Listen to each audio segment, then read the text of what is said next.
My name's Andrea, and today I will be reviewing topics in Chapter 14, The Organization of International Business. Organizational architecture is defined as the totality of a firm's organization.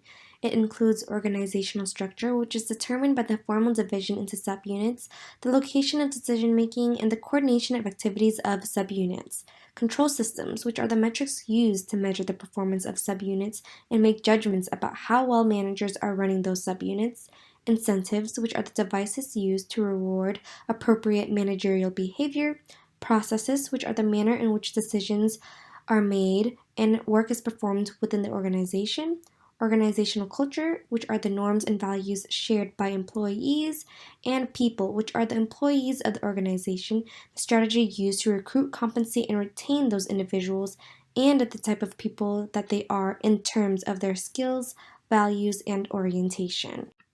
Organizational structure is divided into three dimensions: vertical differentiation, which is the centralization and decentralization of decision-making responsibilities; horizontal differentiation, which is the division of the firm into subunits; and integrating mechanisms, which are mechanisms for achieving coordination between subunits within an organization.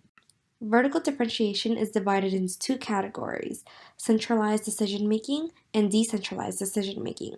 Centralized decision-making facilitates coordination, allows managers to bring about organizational change, ensures decisions correlate with the organizational goals, and avoids duplication of activities.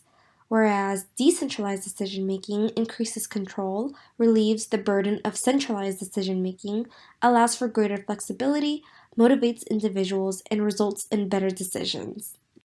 As we mentioned earlier, horizontal differentiation refers to how firms are divided into subunits. Most firms begin with no formal structure, but as they grow, they follow the functional structure, which is when an organization is split into functions reflecting its value creation activities. As you can see in the figure, the functions are controlled by the top management. In the future, firms may want to switch to the product divisional structure, which is when each division is responsible for a distinct product line. In this structure, headquarters remain in control of the strategic direction of the organization and of the financial activities of each division. When firms expand internationally, they often move all of their international activities into an international division, just like the figure to your right. Over time, utilizing this structure, manufacturing may be moved to markets abroad. Firms with either a functional or divisional structure domestically would have the same structure in the foreign markets. In either scenario, there will be potential managing and coordination problems between domestic and foreign operations. Firms that continue to expand could possibly move towards a worldwide product divisional structure.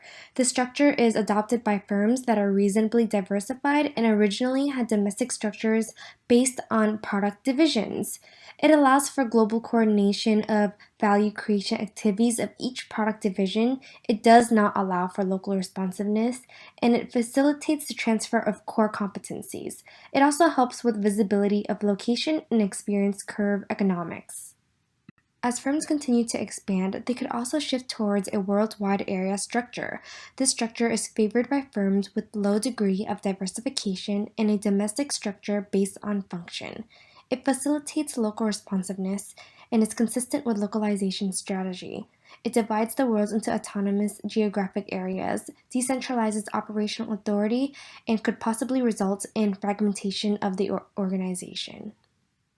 Last but not least is the topic of relationship between strategy and organizational architecture. Firms that utilize the localization strategy have low performance ambiguity and control costs, and don't have a high need for mechanism integration. The worldwide area structure is commonly used here. Firms that utilize the international strategy create value by transferring core competencies from domestic to foreign subsidiaries. They have moderate need for control and mechanism integration, and low performance ambiguity and control costs. Here, the worldwide product division structure is often used. Firms that use the global standardization strategy focus on realization of location and experience economy curves. The worldwide product division structure is often used here. Firms that use a transnational strategy focus on attaining location and experience curve economies, local responsiveness, and global learning.